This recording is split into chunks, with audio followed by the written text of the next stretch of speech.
When Rolling Stone magazine says you're one of the greatest singers of all time, pretty much means you've arrived.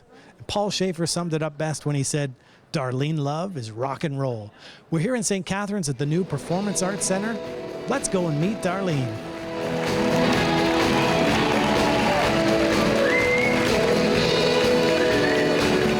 Now, you've worked with so many greats, Tom Jones, Cher, the list goes on. Elvis Presley, you were part of the comeback special in '68. What was that like? It was wonderful because that was the first time I met Elvis, and never did I ever dream that I would meet him, let alone work with him. And he has loved gospel music, and that's my background too, gospel.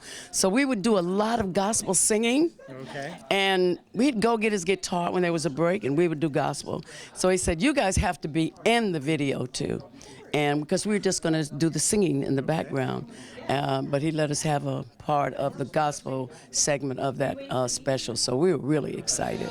I wanted to ask you about, for up-and-coming artists, you've been, background singer, front singer for so many years. Any advice to people trying to make it? You know, it is a little difficult today. Because most record companies, and as you know, there is not a lot of record companies anymore, they do everything themselves. They make the record, they write the songs, they put the music on it, and then they try to sell it, to another company. That's the biggest way to do it. You have to break the doors down to become an artist today, because they're not really looking for new artists anymore.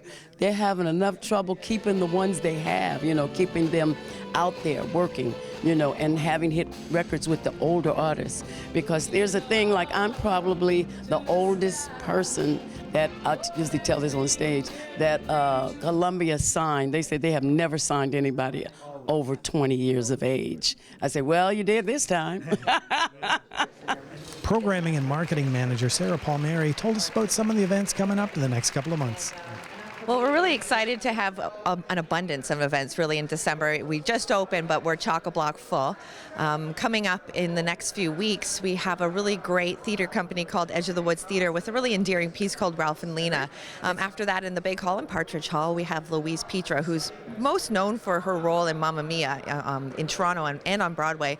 We are also really excited to have a new company called Yellow Door Theater Projects. They're doing a production of Peter Pan, and that's runs from the 15th of December. And there's a few different shows and opportunities for people to come. And on top of another local connection, we're presenting Suitcase and Point Theater Company with their comedy cabaret. It's the first time we're bringing them into the center. They're in Robertson Theater. We're going to have a whole cabaret style setup.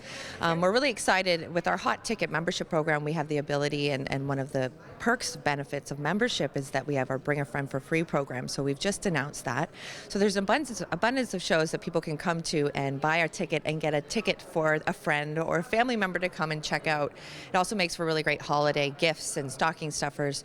There's a lot of family programming coming up as well. There's a lot going on just for December, but our new Center Stage magazine is coming out soon. It really showcases the amount of work in depth that's coming up over the next couple of months. Also through all of our events, as well as rental events and community events happening in the month of December, we're collecting food for Community Care St. Catharines and Thorold. So patrons are encouraged to bring non-perishable foods or new unwrapped toys to the center when they either come to purchase their tickets or come to a performance, and we have bins available. And it's something that has been a long-standing tradition from when we were at the Center for the Arts at Brock University, and we want to continue that support for a really great organization that does so much for people in our community.